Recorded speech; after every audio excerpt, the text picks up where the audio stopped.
Coach Longo said, before you went in against Purdue, he kind of checked on you to just see where your head was at. What was just kind of your response, when you were ready? I was definitely pumped. I kind of had a feeling it was going to come just because what the score was, but I'm not a person who gets super nervous, and so I think that definitely helps with situations like that. I was just super excited to be out there with my boys and play some football because you train your whole life for stuff like this, and so I think that moment was super special.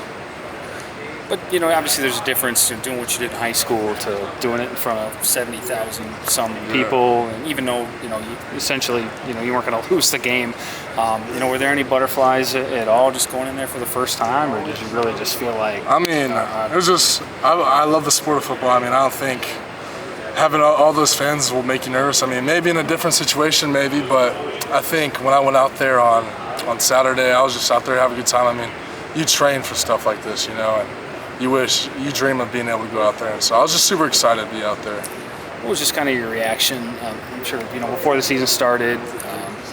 The old adage is prepare like you're the starter, regardless of where you were. But it's obviously different going into a game where you're not going to play versus one where you're one injury away from being the guy over there. Did your preparation change at all?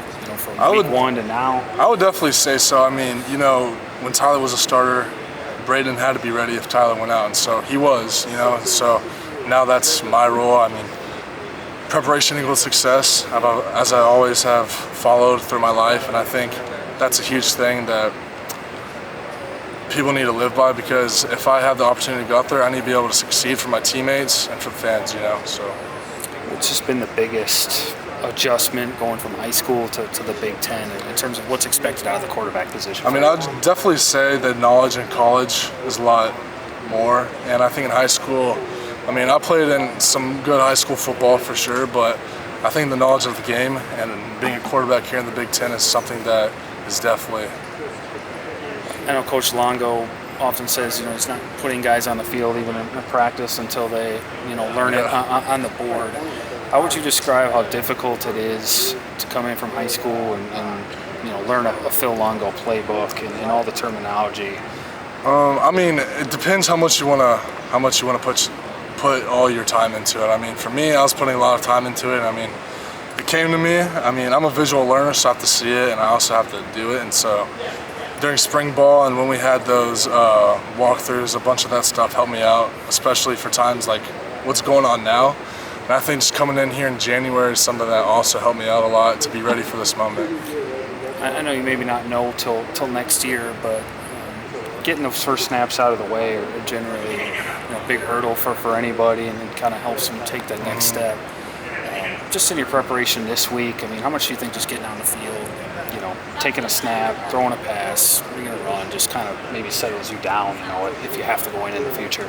Well, right now I'm just studying like I was the past 3 weeks or whatever it was, and so I'm just trying to be prepared if that moment does come, and if it does, then I'll be ready for it.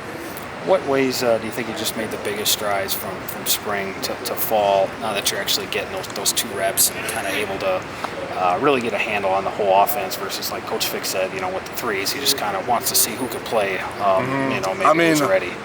When you're with the 3s, you don't get a lot of, crazy plays. You don't get the real offense that you run on the field, you know what I mean? It's a lot of basic stuff, and then being a 1 and 2, you get the true offense, and so I think having all those reps for the past 4 weeks or whatever it was has helped me tremendously, and it's just something that I think I needed for sure, and I feel a lot more comfortable as a player while I'm on the field, and just because of the reps that I've been able to have. Again, kind of looking to the future, but with the 3s, we saw you and Darion are a pretty dynamic combo in that read option game. What do you like just about pairing with him back there?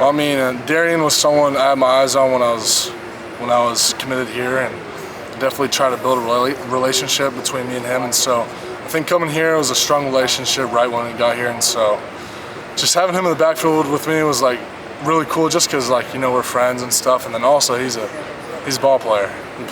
He's like a slot too, so he plays slot and running back pretty much. Given that you've probably played with him more than anybody on the roster so far, just given all the reps you had with him. With the 3s, what do you think he can maybe add to this offense now that his numbers getting called here at the running back spot? I definitely think for for us as a team, I think we can go a lot more empty. Having him as a receiver spot, I mean, it doesn't put us in any bind. You can call any routes you want for him, and he's ready to go.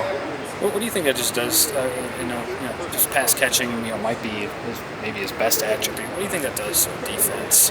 When they have to account for a running back who can run routes like a receiver, and is just as dangerous. Well, I mean, I think it definitely puts them in a bind because they got to be ready for the pass and the run. So, I mean, having a running back that can do both things is definitely tremendous help to the offense, and it's a threat towards the defense. What was Braden just meant for your development?